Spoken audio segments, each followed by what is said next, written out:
안녕하세요 여러분, 반갑습니다. 트로메스의 손태수 생입니다. 오늘은 수학이 5성고 1학기 중간고사 2022년 기출문제를 분석해보고, 문제 출제 경향을 분석해보고, 그리고 어떤 수준의 문제들이 나왔는지, 그리고 기말고사에서는 그럼 어떤 방향으로 공부를 해야 되는지 그 대책까지 한번 간략히 알아보도록 하겠습니다. 자, 먼저 5선고 문제는 말입니다. 일단 객관식 문항이, 객관식이 몇 문제? 17문제 출제되고요. 서술형이 몇 문제? 서술형이 5문제 출제됩니다. 토탈 22문제로 보통 정도 문제 수가 되겠어요. 자, 객관식은 총 65점, 그 다음에 서술형은 35점. 자, 역시 서술형 배점이 높기 때문에 서술형 문제 꼼꼼히 잘 풀어 주셔야 됩니다. 자, 문제 하나하나 보면서 문제들 한번 어, 경향을 분석해 보도록 하겠습니다. 1번 fx 그래프고, 이게 우극한 좌극한 이런 문제, 쉬운 문제였어요. 자, 2번도 그럼 어땠냐? 2번도 연속이 된다. 수투에서는 좀 쉬운 내용이죠. 3번 평균 변화율, 이거 알고 있으면 이건 센 A 단계 정도 수준의 문제, 쉬운 문제죠. 자, 4번 문제, 접선 중에서 x축 y축 접선만 구할 줄 아니까 이것도 역시 난이도는 상 아니라 난이도는 하 되겠습니다. 자, 5번부터 7번까지는 요 5번 문제, 이거 좀 어려울 수도 있겠지만 우리 수업 시간에 많이 했던 거죠. 제일 많이 증가했을 때 6이란 말이야. 그러면 1에서부터 기울기 6으로, 즉 1식 갈 때 6만큼 올라가면 된다라는 문제로 간단하게 풀면 문제가 쉽게 나오는 거죠. 그래서 이걸 몰랐다면, 문제를 안 풀어봤다면 좀 어렵겠지만 풀어봤다면 이 문제도 역시 쉬운 형태의 문제가 되겠어요. 자, 6번 문제. 6번 문제는 0분의 F형이 나오는데, 요거 인수분해한 뒤에 치환하면 똑같은 모양이 나오는 건데, 이것도 역시 중하 정도의 문제가 되겠죠. 7번도 마찬가지로 수렴 하게 되고 뭐 이렇게 구하면 되니까 이것도 역시 중하 정도 문제가 되겠어요. 8번 1회선 연속이지만 미분 가능하지 않다라는 거, 요거 값 계산하고 우극한 좌극한 계산하는 문제인데, 요것도 역시 중 정도 문제 수준이 되겠습니다. 자, 사각형이 내접하고 넓이일 때, 그때 A가 무한 들어갈 때 SA를 구해라. 넓이식만 구해주면 되니까 이것도 역시 중 정도의 문제가 되겠어요. 자, 1콤마에서 큰 접선 중 기울기 항수인 접선을 L이라고, 요 위에서 이 접선 L이라면 일치한다. 이게 문제가 두 개거든. 문제 두 개를 합친 거니까 문제 하나하나 따졌을 때는 중 정도지만 두 개 합치니까 중상 정도의 수준이 되겠어요. 미분 가능하다, 연속이고 미분에서 같다라고 풀면 되니까 이건 중 정도의 수준이 되겠습니다.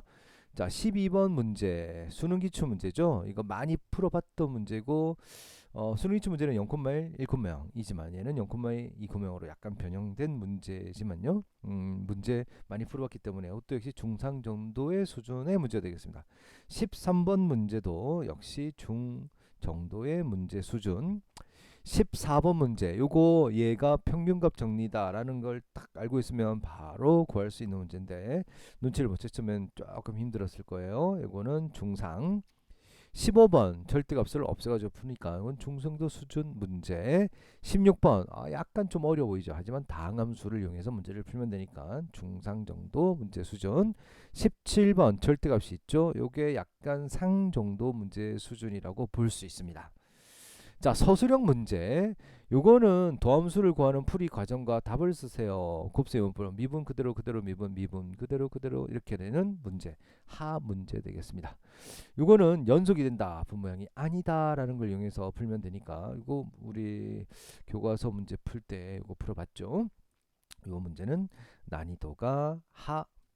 3번 문제. 자, 3번 문제는 양의 실근과 서로 다른 두 원근을 가진 건 사이값 정리를 위해서 풀어라 라는 문제는 중수준 문제가 되고요. 그 다음에 서술형 4번이 중상인데 요거 똑같은 문제 그대로 풀었죠. 적중한 문제였죠. 요 문제는 중상. 서술형 5번 요것도 접한다 라는 모든 A 값을 구하라, 이것도 역시 중상 정도 문제 수준이 되겠습니다. 자, 전체 총평은 요거 어렵지는 않은 시험이었어요. 수투가 이과학생이 치는 시험이고, 그리고 이 수투 문제의 특징이 약간 좀 난이도가 좀 있단 말이야. 그래서 공부 자체가 좀 힘들어서 어렵진 않은 시험이었지만 그렇게 쉽게 풀이한 학생이 많지는 않을 거예요.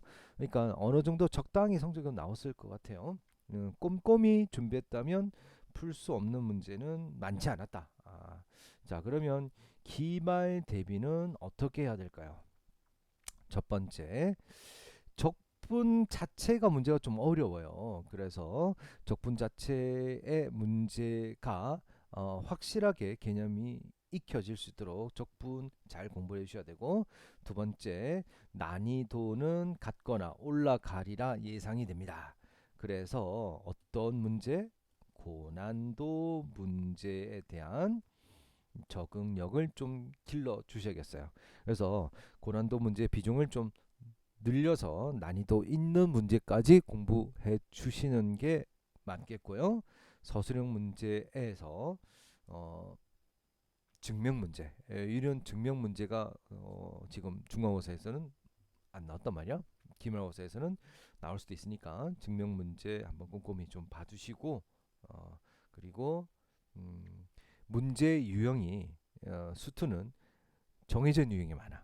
그래서 그 정해져 있는 유형의 문제들을 하나하나씩 자기 걸로 만드는 학습과 거기서 난이도 높은 문제, 그리고 여기 보시면 수능 기출 문제, 평가원 기출 문제가 좀 많아요. 그래서 평가원 수능 기출 문제를 좀 보시는 게 여러분 기말고사의 성적이 높아지는 지름길이 되겠습니다.